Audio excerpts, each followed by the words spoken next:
बनाने के लिए जलसा कराने वाले को चाहिए कि वो नकीब जो हो वो नमाजी नकीब हो। अब अली रज़ा रहबर भी नमाज पढ़ रहे हैं माशाअल्लाह, ये भी नमाज पढ़ रहे हैं पाबंदी से। तो नमाजी नकीब हो और नमाजी शायर हो और नमाजी खतीब हो जो नमाज पढ़ने के बाद आके तकरीर करे। तो आप याद रखिए, आज से 100 साल पहले तकरीर होती थी एक दिन और 100 साल तक लोगों को वो गुफ्तगू याद रहती थी। तो आज अभी सुना 1 घंटे के बाद खत्म, क्या क्या हुआ लोगों को पता नहीं चलता, क्योंकि अमल का जज्बा कम हो गया। मुफ्ती साहब एक जबरदस्त बाअमल खतीब का नाम है। मैंने देखा उनको 6 साल के पीरियड में कि जलसे से लौट के वापस आते थे। अभी कितना खतरनाक वक्त है, अगर इस वक्त में अगर अभी यहाँ सो जाऊं तो अजान भी होगी तो भी सुनाई नहीं पड़ेगा, अजान के बाद सुनाई नहीं पड़ेगी और नमाज भी छूट जाएगी।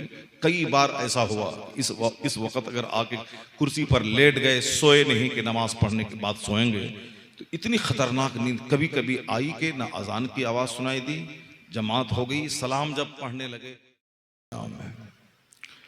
4 साल की उम्र से वो नमाज पढ़ते रहे और 75 साल की उम्र तक जो जिंदगी का आखिरी दिन था उनका, उस दिन भी उनकी नमाज कज़ा नहीं हुई। यहाँ तक कि असर की नमाज के बाद मगरिब का इंतज़ार था। उसी हालत में सरकार ताजुश शरिया का इंतकाल हुआ, यानी हालत नमाज में उनका विसाल हुआ। इतने बड़े ज़बरदस्त आलिम, सबसे बड़े नमाजी, औराद व वज़ाइफ के ज़बरदस्त आमिल, एक ज़बरदस्त फ़कीह ने उसे एक वली कामिल बना दिया। दक्कन में एक घर में जिन्नात का बसेड़ा था। सरकार ताजुश शरिया उस इलाके में जलसे में पहुंचे, सिर्फ वहाँ इशा की या मगरिब की नमाज आपने अदा की थी और वहाँ से चल दिए। जिस मकान में करोड़ों रुपए लगे थे मगर घर वाले रह नहीं रहे थे, चूंकि वहाँ रात भर तूफान और आंधी की आवाज़ आती थी। मगर ताजुश शरिया के कदम क्या पड़े कि उसकी बरकत से सारी बलाएं दूर हो गई और वह घर रहने के काबिल हो गया। नमाज पढ़ने की बेपनाह बरकतें होती हैं। नमाज जो आदमी 50, 60, 70 साल से पढ़ता रहे, वो दुआ नहीं भी करे तो सिर्फ वो वहाँ सजदा कर दे, उसकी बरकत से बलाएं दूर हो जाती हैं। मुफ्ती साहब क़िबला जहाँ एक बहुत बड़े आलिम थे, वहीं एक बहुत बड़े नमाजी भी थे। मुफ्ती गुलाम रसूल साहब क़िबला रहमतुल्लाह अलैह बहुत बड़े नमाजी। मैं यहाँ 6 साल तक पढ़ा हूँ, 6 साल तक। 6 साल छोटा मोटा पीरियड नहीं होता है, बहुत लंबा पीरियड होता है। साहिब सज्जादा मौलाना एहसन रजा साहब ये हमारे साथी हैं, हम लोग साथ में फारिग हुए हैं, उम्र में भी हम लोग लगभग बराबर ही हैं। और हिदायतुन नहव से लेके बुखारी शरीफ तक सारी किताबें हजरत से मैंने पढ़ी हैं। जहाँ एक ज़बरदस्त मुदर्रिस, जो भी पढ़े सब लाजवाब। हमने शरह तहजीब पढ़ी हजरत से, मुल्ला हसन पढ़ी, ऐसा लगा कि किसी फन के इमाम हैं। हिदायतुन नहव जो नहव की किताब है इब्तदाई, उसके बाद फिर काफिया, फिर शरह जामी। जब नहव पढ़ते थे तो ऐसा लगता था कि एक समंदर है जिससे मैं प्यास बुझा रहा हूँ। और फ़िक़ह की किताब जब शरह विकाया, हिदाया ये पढ़ते थे, ऐसा लगता था कि फ़िक़ह की दुनिया के एक नामवर फ़क़ीह नफ्स हैं आप। और जब बुखारी शरीफ पढ़ाते थे, अल्लाह समद, आँखों से जब आंसू के कतरे उनके निकलते थे, तो ये तो आशिक़ रसूल कहना तो एक आम बात है, लेकिन हम लोगों ने प्रैक्टिकल में देखा मुफ्ती साहब क़िबला को। बुखारी शरीफ की इफ्तिताही तकरीब थी और पहली हदीस वो मुफ्ती साहब पढ़ा रहे थे। उसमें जो वही की आमद का जो चर्चा है कि जर्स की आवाज़, घंटी की आवाज़ होती थी और भी जो कैफियतें, सरकार की पेशानी पे पसीना आ जाता था, उसको बयान करते हुए मुफ्ती साहब क़िबला की आंखें डबडबा गई। जो 50 साल से बुखारी शरीफ पढ़ा है, उसके बावजूद ये आलम था कि हुजूर की हदीस जब पढ़ाते थे तो रोने लगते थे। ये बहुत आला दर्जे की क्वालिटी है। आंसू आजकल आता नहीं है, क्योंकि आजकल आंसू सूख चुका है। डॉक्टर कहते हैं कि रोइए, आंसू बहाइए, उससे आंख की बीमारी भी खत्म होगी। आजकल आंख की बीमारी बहुत बढ़ रही है दुनिया में, सारे लोग ऑपरेशन करवा रहे हैं। उसका एक सबसे बड़ा कारण है कि आंसू नहीं निकलता है। और डॉक्टर कहते हैं कि आप आंसू बहाइए। तो आंसू निकलेगा कैसे? लोग मक्का शरीफ पहुंचते हैं, काबा को देखते हैं, वहां सेल्फी लेते हैं और कहते हैं कि साहब वो आंसू नहीं निकल रहा। आंसू कैसे निकलेगा? तो खाने काबा का सारा सफर नमदीदा होता है, आंखें आदमी की भीगी रहती हैं। अल्लाह के खौफ से बंदा लरसता है कि एक भागा हुआ गुलाम अपने मालिक की बारगाह में सुलह के लिए जा रहा है। तो वो माला नहीं पहनता है, वो 50 कार आगे पीछे का जुलूस लेके एयरपोर्ट नहीं जाता है, चूंकि एक गुनहगार अपने रब की बारगाह में सुलह करने जा रहा है, ये गुनाह का एतराफ़ करने जा रहा है कि मैं मुजरिम हूँ, अब मुझे माफ़ कर दिया जाए। तो वहाँ तो आंसुओं के साए में सफ़र होता है, लेकिन अच्छा खाना, अच्छा कपड़ा, अच्छा मकान, अच्छी गाड़ी के शौक ने सबके दिल को सख्त कर दिया। लोगों की एक ही तमन्ना है कि मैं अच्छा खाऊं, अच्छा पहनूं, अच्छी गाड़ी, मेरा बाल बच्चा अच्छा खाए, मेरा दामाद अच्छा मालदार मिल जाए, चाहे उसकी बेटी खा खा के मर जाए, वहाँ 100 केजी वजन उसका हो जाए, कोलेस्ट्रॉल बढ़ जाए, चर्बी उसकी बढ़ जाए। वो जो जाहिर सी बात है, जो औरत झाड़ू नहीं लगाएगी, जो औरत किचन में खाना नहीं बनाएगी, जो औरत शौहर का पाँव नहीं दबाएगी, सर में तेल नहीं लगाएगी, उनके कपड़े नहीं धोएगी, प्रेस नहीं करेगी, अपने हाथ से मसाला नहीं पीसेगी, तो उसको तो कोलेस्ट्रॉल की बीमारी होगी, उसका तो फैटी उसका लीवर हो जाएगा। तो इसलिए जो अपने मालदार दामाद की तलाश में बेटी को देता है, वो अपनी बेटी की 1 दर्जन बीमारी के लिए तैयार है। और जो अपनी बेटी को एक दीनदार शख्स की निकाह में देता है और उसके घर रहे फूसका, उस घर में रहे गुर्बत, तो वो अपनी बेटी का मोहसिन है, जो अपनी बेटी की सेहत और तंदुरुस्ती का ख्याल रखता है। देखने में गरीबी लगती है, लेकिन गरीबी में जब एक औरत झाड़ू लगाती है तो उसका सीना बोल्ड होता है, हार्ट की बीमारी उसको नहीं होगी। पहले ज़माने में उखली समाट से लोग औरतें चूल्हा कूटती थी, चावल तैयार करती थी, करोड़ों में एक औरत को हार्ट की बीमारी नहीं होती थी। और आजकल 100 में 70 औरतें इस मर्ज से पीड़ित हैं। 100 में 70 औरतें, सारी औरतें गैस्ट्रिक की मरीज हैं, चाहे वो मेरी बीवी रहे, चाहे आपकी बीवी रहे। हम तो 53 साल उम्र हो रही है, गैस की दवाई नहीं खाते हैं, और हमारी बीवी हमसे 10 साल की छोटी है, मगर वो दवाई खा रही है गैस। उसको बार बार मैं कहता हूं कि सुबह सवेरे उठो, नमाज पंजगाना पढ़ो, नफल नमाज अलग से पढ़ो। फर्ज तो किसी तरह से पढ़ लेती है, मगर नवाफिल नहीं पढ़ पाती। अब नवाफिल पढ़ने का फायदा यह होता है कि शुगर भी नॉर्मल रहता है और गैस्ट्रिक भी की बीमारी भी नॉर्मल रहती है। कितनों भी दवाई खाएं, आप फजर की नमाज पढ़ें। मैं अपनी माँ बहन बेटियों से मैं कहता हूं कि चूंकि अब हमारी उम्र 53-54 साल हो गई, तो हमारी बेटी जब वो साहिब औलाद हो गए और हम नाना बन गए, इसलिए अगर हम मैं बेटी कहता हूं तो ऐसा हरज नहीं कि अब मैं उस उम्र पे पहुंच चुका हूं कि मैं कह सकूं मेरी बेटियों, मेरी बहनों, मेरी माँ। मैं सारी औरतों से कहता हूं कि खुशहाली की तमन्ना सेहत की दुश्मनी है, सेहत से दुश्मनी करनी है। बिल्कुल हल्का फुल्का रहें और हलाल रोजी खाएं और खुद हाथ से मेहनत करें। अगरचे अल्लाह ने बहुत दिया है, घर में नौकरानी है, फिर भी अपने शौहर का सारा काम अपने हाथ से खुद से करें। और रोजाना सर में तेल लगाना, उनके पाँव को दबाना। और आजकल पाँव ही नहीं दबाती हैं लड़कियां, वो कह रहे हमको खुद दर्द है तो हम क्या आपका दबाएंगे। परेशान है, सारे लोग परेशान हैं। हमको हमारे पेट में दर्द है, पैर में दर्द है, सर में दर्द है, क्या आपका दबाएं। पहले हम लोगों की माएँ 1-1 घंटे तक वाली साहब का पाँव दबाती थी और कंटिन्यू दबाती थी। और कुछ औरतें अपनी सास का पाँव भी कंटिन्यू दबाती थी। अभी सास भी महरूम है, ससुर भी महरूम है, शौहर ही महरूम है, तो सास ससुर का क्या कहना है। शौहर ही महरूम है, उस पाँव बेचारा अलग उधर रो रहा है, उसकी बीवी अलग रो रही है। सेहतमंद जिंदगी गुजारने के लिए नमाजी होना बहुत जरूरी है। सेहतमंद जिंदगी गुजारने के लिए वक्त का पाबंद होना बहुत जरूरी है। मुफ्ती साहब किबला में मैंने इक्वालिटी देखी। पहले चट्टी पहनते थे लकड़ी की, वो खड़ावन तो नहीं, वो चट्टी से बोलते हैं, खटपटी, वो पहनते थे। बहुत दिनों तक तो हमने यही देखा। वो तो आखिर में जब खटपटी मिलने लगी तो हवाई चप्पल पहनने लगे, मगर शुरू में 40-50 साल तक वो, इसलिए आखिर वक्त तक आपकी बीनाई भी लाजवाब थी, आपकी आवाज़ भी लाजवाब थी। 70-75 साल की उम्र में आपका विसाल हुआ, उस वक़्त भी अगरचे वो फालिज ज़दा हो गए आखिर में, और यही दुआ करते थे जिस फालिज की बीमारी बड़े बड़े बुजुर्गों को हुई है, सहाबे कराम को भी हुई है। और बीमारी एक नेमत है जिसकी वजह से गुनाह माफ़ होते हैं, दर्जात बुलंद होते हैं। इसलिए ये नहीं कहना कि साहब वो बीमार है तो ज़िंदगी में जो कुछ किया है वो सब निकल रहा है, नहीं नहीं, बल्कि बीमारी दर्जात को बढ़ाने का सबसे बड़ा जरिया होता है। अल्लाह के नज़दीक कुछ मकाम होता है आदमी का जो नमाज रोज़े से नहीं पहुंच पाता है। बहुत सारे लोग एक 1000 रकत नमाज नफल पढ़ते थे और आजकल तो मुश्किल है, अब मगर उसका मकाम है कि उसको उस 1000 रकत नमाज नफल पढ़ने वाले के दर्जे तक ये पहुंचेगा। तो अब नमाज पढ़ने के लिए वक्त नहीं मिलता, सेहत नहीं साथ दे रही है, तो अब अल्लाह को पहुंचाना है वहां, तो कैसे क्या होगा? अल्लाह ताला बीमारी दे देता है।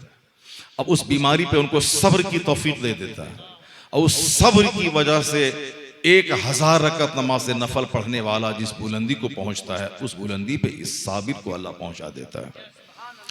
इसलिए समाज में किसी को हक़ारत की निगाह से मत देखें कि साहब ये गरीब है, ये बीमार है। न गुर्बत का मजाक उड़ाए, न बीमारी का मजाक उड़ाए। मैंने मुफ्ती साहब को देखा, इंतहाई दर्जे के साबिर थे। घर यहाँ से 15 किलोमीटर दूर है, और आज 15 किलोमीटर दूर किसी की मुलाजमत रहती है तो डेली वो घर दौड़ के आता है। मगर मुफ्ती साहब 50 साल की तदरीसी जिंदगी में, आपकी उम्र 70 साल थी और आप बरेली शरीफ से फारिग होकर आए तो 20-22 साल आपकी उम्र रही थी। उसके बाद से आप कहीं नहीं गए, कटिहार ही में वहाँ हुज़ूर मलिकुल उलमा की गद्दी पे आपने पढ़ाया बहरुल उलूम में। हुज़ूर मलिकुल उलमा जो नाइब आला हजरत कहलाते हैं, वो इसी कटिहार में आप पढ़ाते थे, सदर प्रिंसिपल थे आप। शमसुल हुदा से रिटायर्ड करने के बाद बहरुल उलूम में आ गए थे, तो उनकी जगह पे शेखुल हदीस बन के पढ़ाना, ये 1 लाख आलिमों में किसी किसी का काम होता है। सुभान अल्लाह, सुभान अल्लाह। चूंकि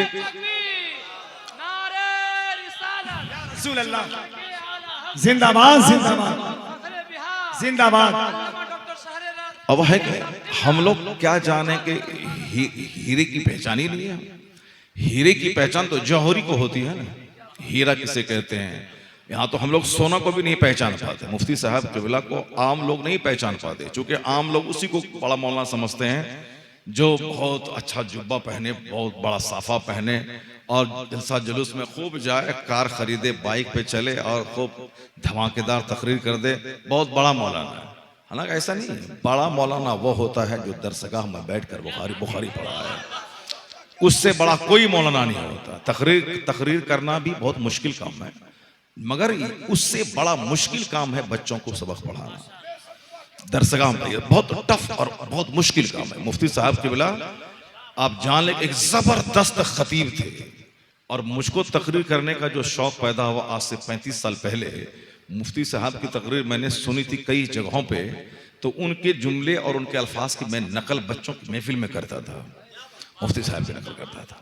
वो सबूतर में एक बार जलसा हुआ था तो दिन में तकरीर हुई थी, वहाँ चला गया। एक बार और जलसा बनभाग में हुआ, उस वक्त मुफ्ती साहब की तकरीर मुझको बहुत अच्छी लगती थी, चूँकि तेवर भी बड़ा गजबनाक था मुफ्ती साहब का। सूफी साहब तो थे, नमाजी थे, मुदर्रिस थे, उसके बावजूद एक खतीबाना तेवर था।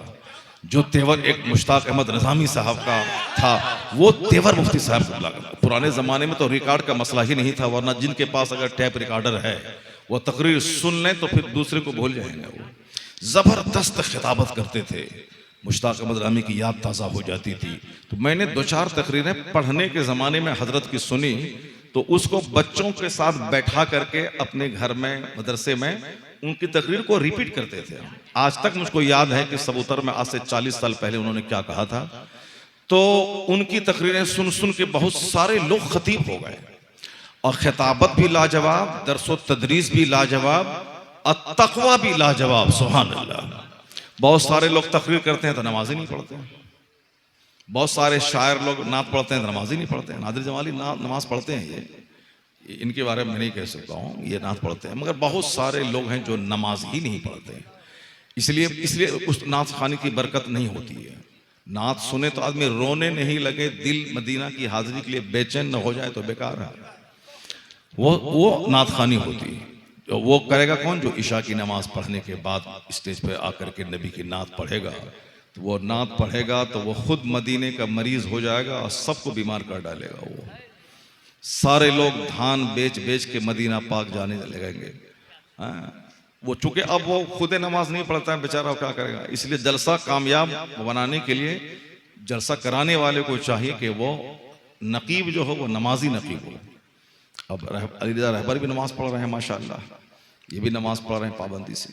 तो नमाजी नकीब हो और नमाजी शायर हो और नमाजी खतीब हो जो नमाज पढ़ने के बाद आके तकरीर करे। तो आप याद रखिए, आज से 100 साल पहले तकरीर होती थी एक दिन, और 100 साल तक लोगों को वो गुफ्तगू याद रहती थी। तो आज अभी सुना, 1 घंटे के बाद खत्म, क्या क्या हुआ लोगों को पता नहीं चलता, क्योंकि अमल का जज्बा कम हो गया है। मुफ्ती साहब एक जबरदस्त बाअमल खतीब का नाम है। मैंने देखा उनको 6 साल के पीरियड में कि जलसे से लौट के वापस आते थे। अभी कितना खतरनाक वक्त है, अगर इस वक्त में अगर अभी यहाँ सो जाऊं तो अजान भी होगी तो भी सुनाई नहीं पड़ेगा, अजान के बाद सुनाई नहीं पड़ेगी और नमाज भी छूट जाएगी। कई बार ऐसा हुआ, इस वक्त अगर आके कुर्सी पर लेट गए, सोए नहीं कि नमाज पढ़ने के बाद सोएंगे, तो इतनी खतरनाक नींद कभी कभी आई कि ना अजान की आवाज़ सुनाई दी, जमात हो गई, सलाम जब पढ़ने लगे तब अचानक आँख खुली, अरे सलाम हो रहा है, 10 मिनट का टाइम बच रहा है, जल्दी जल्दी वजू किया और नमाज अदा की। तो बहुत खतरनाक वक्त होता है अभी का जो है, आदमी लेटा। मगर मुफ्ती साहब क़िबला इस वक्त भी जलसे से लौट के आते थे, आधा घंटा पौने घंटा आराम कर लेते थे और सारे बच्चे मुदर्रिस सब सोए रहते तो हजरत खुद से अजान देते थे। और खुद से अगर मुदर्रिस बच्चे कर नहीं आए, लेट आने में वक्त बहुत कम बच रहा है, तो हजरत खुद से तकबीर कह के 2-4 बच्चे आए, नमाज पढ़ करके, और रोज़ाना का जो आपका मामूल था 1 घंटा वजीफ़ा करना, ये तो 5 वक्त की नमाज तो फ़र्ज है, इसके अलावा 1 घंटा रोज़ाना फजर की नमाज के बाद वो वजीफ़ा पढ़ते थे। हदीस में आया है कि तुम सुबह थोड़ी देर मुझे याद कर लो, अल्लाह कहता है, हदीस कुदसी है कि तुम सुबह सवेरे थोड़ी देर मुझे याद कर लो, मैं दिन भर तुम्हारे कामों की जिम्मेदारी लेता हूं, यानी मैं तुम्हारे काम का कफील, मैं जिम्मेदार हो जाता हूं। दिन भर उसकी एक चुस्ती बरकरार रहती है, उस इबादत का फैज दिन भर मिलता है, तेरे सारे काम बना दूंगा। सुबह सवेरे थोड़ी देर अल्लाह को याद करो और शाम में याद करो, फिर रात भर अल्लाह तबारक व तआला अच्छी सेहत बख्श नींद अता कर देता है। थोड़ी देर सुबह, चाहे 10 मिनट ही सही, नमाज फजर पढ़ने के बाद मस्जिद में कम से कम 200 बार ला इलाहा इल्लल्लाह मुहम्मद रसूलुल्लाह पढ़ लें। कि हदीस किताब में आया है कि जो सुबह और शाम कलमा पढ़ लेता है तो अल्लाह फरिश्ते से कहता है कि दोनों कलमा को मिला दो, बीच में जो हुआ मिटा दो। और कलमा शरीफ पढ़ने में ज्यादा टाइम नहीं लगता है, चूंकि हम लोग दुनिया की मोहब्बत में इतने अंधे हो गए कि नमाज में भी दिल नहीं लगता, नमाज पढ़े चोंच मारा कौवे की तरह, अब भाग गए। वरना नमाज 1 करोड़ रुपए की दवा, एक तरफ फजर की नमाज एक तरफ। रामदेव जी कहते हैं कि करोड़ों की दवा एक तरफ, सुबह की हवा एक तरफ। और वो कहां से कहते हैं, दुनिया में जितने लोगों की जबान से अच्छाई निकलती है, चाहे बोलने वाला कोई भी हो, वह सारी अच्छाई मुस्तफा जान रहमत की अता की हुई है। दुनिया में जहां भी अच्छी बातें कोई बोले, रविशंकर बोले, साहब मुरारी बापू बोले, चाहे रामदेव जी बोले, चाहे मोदी जी बोले, कोई भी बोले, अगर अच्छी बात कोई बोल रहा है तो समझ लें कि यह अच्छी बात का रिश्ता मुस्तफा की कौल से जुड़ा हुआ है। एग्जाम्पल के तौर पर मोदी जी कहते हैं कि बेटी पढ़ाओ बेटी बढ़ाओ, बेटी बचाओ बेटी पढ़ाओ। ये मोदी जी का अपना कथन है क्या? वो तो आज बोलते हैं, मगर 1400 साल पहले जब बाप बेटी को ज़बह करता था और जिंदा दफन कर रहा था, उस वक्त बेटी बचाओ और हर मर्द औरत पढ़ें, बेटी को पढ़ाओ, ये नारा किसी ने नहीं दिया था, सबसे पहले मुस्तफा जान रहमत ने दिया था। चूंकि हम लोग ढोल बाजा बजाने से फुर्सत ही नहीं थी, क्या हुजूर की हदीस पढ़ेंगे हम लोग? हमारे बच्चों को गुटखा खाने से फुर्सत ही नहीं थी, क्या वो हुजूर की हदीस पढ़ेगा? Physics, chemistry, biology, math, social studies, history, civics, geography पढ़ने से फुर्सत ही नहीं, वो क्या हदीस पढ़ेगा? पहले हदीस पढ़ें। अगर यकीन नहीं आए तो सुबह सवेरे 10 मिनट पहले कुरान पढ़ लें, हदीस पढ़ लें, फिर आप फिजिक्स केमिस्ट्री पढ़ें। 1 महीना बगैर कुरान पढ़े हुए आप फिजिक्स केमिस्ट्री पढ़ें, और 1 महीना 10 मिनट कुरान पढ़ने और जिक्र करने के बाद फिजिक्स केमिस्ट्री पढ़ें। दोनों में जमीन आसमान का फर्क हो जाएगा कि कुरान पढ़े बगैर एक चैप्टर का याद करना बहुत मुश्किल होता है, कुरान पढ़ने के बाद 5 चैप्टर याद करना आसान हो जाता है। मेरे साथ में बहुत सारे बच्चे थे जो इंग्लिश में एमए कर रहे थे डीएस कॉलेज में। इंग्लिश में एमए करना किसी मौलवी का काम नहीं है, मगर जो बच्चे बचपन से इंग्लिश मीडियम में पढ़ते थे वो बच्चे सबसे कम नंबर लाते थे। मैं मदरसे में पढ़ने के बावजूद आज वहां से 4 पेज का नोट्स लिख के लाता था, और दूसरे दिन जब मैं जाता था, बीके झा वो ब्राह्मण प्रोफेसर थे अंग्रेजी के, बीके झा अपना अगर कोई पढ़ा लिखा आदमी है तो जानते होंगे, उनसे हम लोग ट्यूशन पढ़ने जाते थे। तो जो बचपन से इंग्लिश मीडियम में पढ़ाता था वो जो नोट्स लिखा दिया उसमें से कुछ भी पूछता था तो कुछ नहीं बता पाता था, मगर अल्हम्दुलिल्लाह चूंकि मैं मदरसे में पढ़ाता था और फजर की नमाज पढ़ने के बाद कुरान पढ़ता था, उसका फायदा यह होता था कि दूसरे दिन पूरे 5 पेज का नोट्स याद करके बीके झा को सुना देता था। वो कहता था कि इंसान है कि जिन्नात है। जिंदगी का ये पहला साबिका है कि मैं आज नोट लिखाऊं। बच्चे तो नोट लिख लेते हैं, एग्जाम की तैयारी करते हैं, एग्जाम के टाइम में याद करके लिखते हैं, मगर आज मैंने लिखाया और कल पूरा नोट्स ही सुना देता है। ये कैसा आदमी? अभी पिछले साल 10 हाफिज बच्चों ने नीट निकाला, यानी उन्होंने 10 बच्चों ने नीट निकाला। वो 720 नंबर का जो मेडिकल कॉलेज में एडमिशन कराने के लिए जो टेस्ट होता है नीट निकाल, आप जानते हैं, तो वो 720 नंबर में मदरसे के बच्चे ने जो हिफ्ज करने के बाद कोई 650 नंबर लाया, कोई 685 नंबर लाया, कोई 690 नंबर लाया। एम्स से दिल्ली में उसका एडमिशन हुआ। अल्लाह।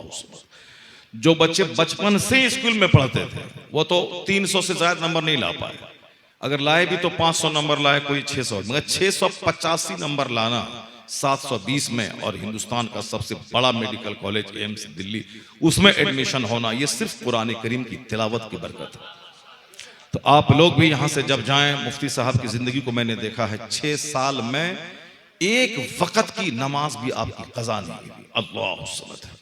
फजर के टाइम आते थे, आधा घंटा लेट कर पहले नमाज पढ़ते थे और वजीफा पाबंदी से पढ़ते थे। एक बार नमाज फजर पढ़ा के कमरे में गए और वहां से खबर भेज दिया कि सारे लोग फजर की नमाज दोहरा लें, और हजरत वहां से आए वापस ट्वेल के पास और आपने गुस्ल किया। गुस्ल करने के बाद नमाज अदा की। ये काम कोई नहीं करेगा, क्योंकि आजकल हम एक मौलवी साहब को हम बोले थे पिछले साल मनकोल में मुहर्रम के मौके पर तकरीर कर रहे थे, नमाज जोहर का टाइम आ गया, मैं उन्होंने आप पढ़ाई, मैंने कहा तुम पढ़ाओ, वो आगे जाके पढ़ाया, हम उसके पीछे खड़े थे। उनका पैर की उंगली जमीन से लगी हुई नहीं थी, एक उंगली का पेट जमीन से लगना फर्ज है, दोनों पांव का हालत सजदा, और 3-3 उंगली का लगना वाजिब है, और 5 उंगली का पेट जमीन से लगना सुन्नत है। यानी दोनों पांव की 10 उंगली का ये पेट वाला हिस्सा जो है जमीन से लगा रहना चाहिए।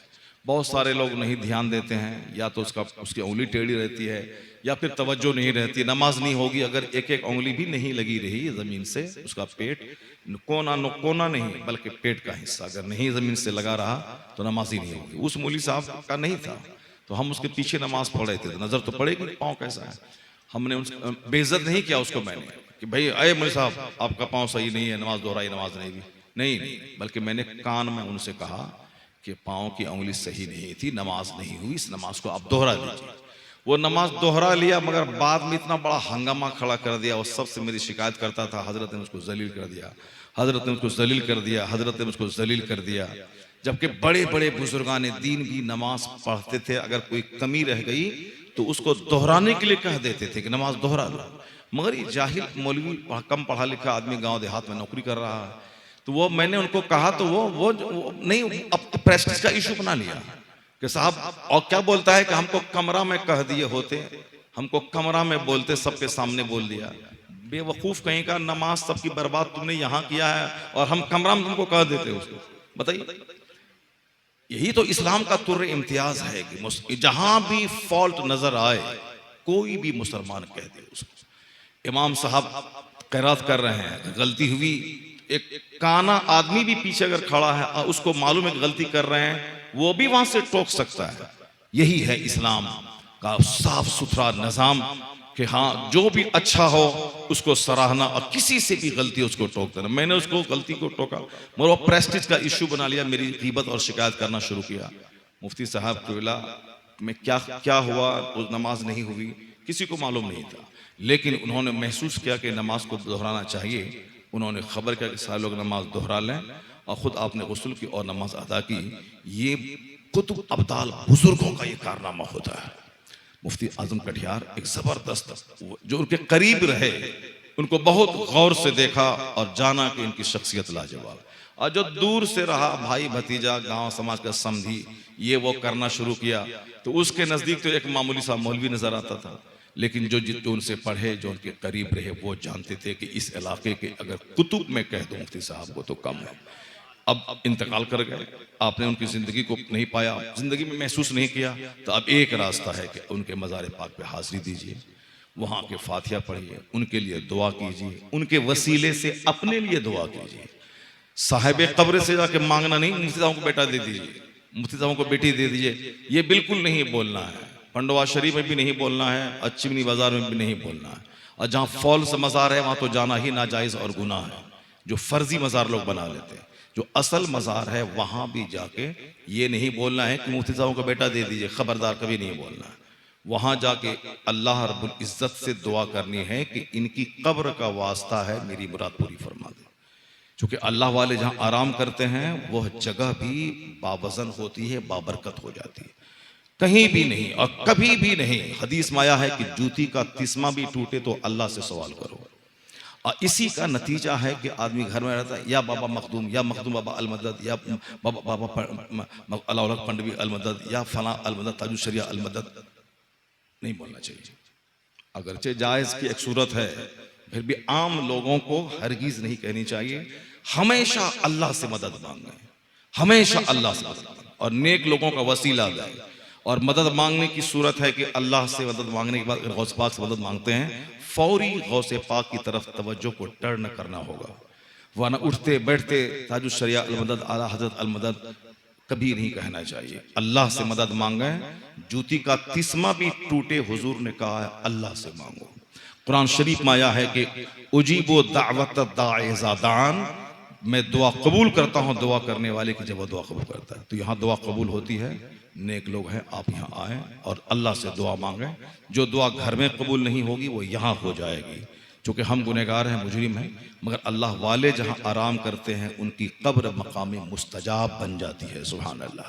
जैसे दुआ कबूल होती है बगदाद में, अजमेर में, खाने काबा के पास, मताफ में, मुजदलफा में, मीना में, उसी तरह नेक लोगों की कब्रों के पास दुआएं कबूल होती हैं। हाजिरी देंगे आप लोग यहाँ पे? हाजिरी देंगे ना? सिर्फ उर्स में नहीं, गैर उर्स में भी जब भी आपको कोई मुसीबत परेशानी आए, मज़ार पे हाजिरी दीजिए, दुआ कीजिए, अल्लाह कबूल फरमाएगा। या नबी सलाम अलैका, या रसूल सलाम अलैका, या हबीब सलाम अलैका, सलवातुल्लाह अलैका, सल्लल्लाहु वसल्लम अलैका या रसूलुल्लाह।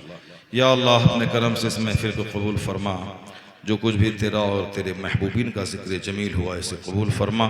इलाही अपने करम से इस महफिल के सदक़े हम सबों की बख्शिश फरमा। छोटे बड़े खुले छुपे सारे गुनाहों को माफ़ फरमा। या अल्लाह हुज़ूर मुफ्ती साहब क़िबला अलैहि रहमा के दर्जात को बुलंदी अता फरमा। आने वाली सारी मंजिलें उनके लिए आसान फरमा। जन्नतुल फिरदौस में आला मकाम अता फरमा। उनकी कब्र को मरजाए खलाइक बना दे। हम सबों की दुआओं की कबूलियत का ज़रिया बना दे। ए अल्लाह मुफ्ती साहब क़िबला के तक़वा परहेज़गारी के सदक़े हम सबों को भी नमाज़ों की पाबंदी की तौफ़ीक़ अता फरमा और अदो वज़ाइफ़ पर मजबूती से अमल की तौफ़ीक़ अता फरमा। इलाही हम सबों को आखिरत की फ़िक्र की तौफ़ीक़ अता फरमा। इलाही हम सबों की सारी मुश्किलात को आसान फरमा। या अल्लाह जितने ज़ायरीन यहाँ आए, मर्द औरत, सबों के दिल में जो जायज़ और नेक हाजतें हैं या अल्लाह सबको पूरी फरमा। रब्बना तक़ब्बल मिन्ना इन्नका अंतस समीउल अलीम व तुब अलैना इन्नका अंतत तव्वाबुर रहीम। या अल्लाह अपने करम से, अपने फजल से जामिया रज़विया तग़िया रूहुल उलूम को अपने करम से तरक्की अता फरमा। ए अल्लाह इलाके के सारे मुसलमानों के दिलों में इस मदरसे की मोहब्बत अता फरमा। या अल्लाह मुफ्ती साहब क़िबला का कायम क्या हुआ यह चमन है, इसे ख़िज़ा रसीदा होने से महफूज फरमा। हासिदीन के हसद से, बदनिगाहों की बदनिगाही से महफूज फरमा। ए अल्लाह हमारे नाजिम साहब मौलाना इब्राहिम साहब क़िबला इस दुनिया से चले गए। मौला मुफ्ती साहब क़िबला के बाजू में उनकी कब्र है, उनके भी छोटे बड़े सारे गुनाहों को माफ़ फरमा। उनको भी बुलंदी दर्जात अता फरमा। और उनके लिए भी आने वाली सारी मंजिलें आसान फरमा। उन्होंने जो खिदमतें की हैं इदारे की कबूल फरमा कि उनको बेहतरीन सिला अता फरमा। ए अल्लाह यहाँ के मुदर्रिसीन मुंतज़िर इलाक़े में सबको दोनों जहान की भलाई अता फरमा। मौलाना गुलाम गौस मरकज़ी जो इस मस्जिद कमान संभाले, या अल्लाह इन्हें लंबी उम्र अता फरमा, सेहत और तंदुरुस्ती और हिम्मत और हौसला अता फरमा, और खूब अपने नाना जान और अपने वालिद के इस मिशन और इस चमन को निखारने संवारने की इन्हें तौफीक अता फरमा, और इन्हें सब्र और तहम्मुल के साथ रहकर हिम्मत और जुर्अत के साथ मसलक आला हजरत के इस चमन को आबाद करने की तौफीक अता फरमा। मुफ्ती साहब क़िबला के शहजादे मौलाना अहसन साहब को सेहत तंदुरुस्ती अता फरमा।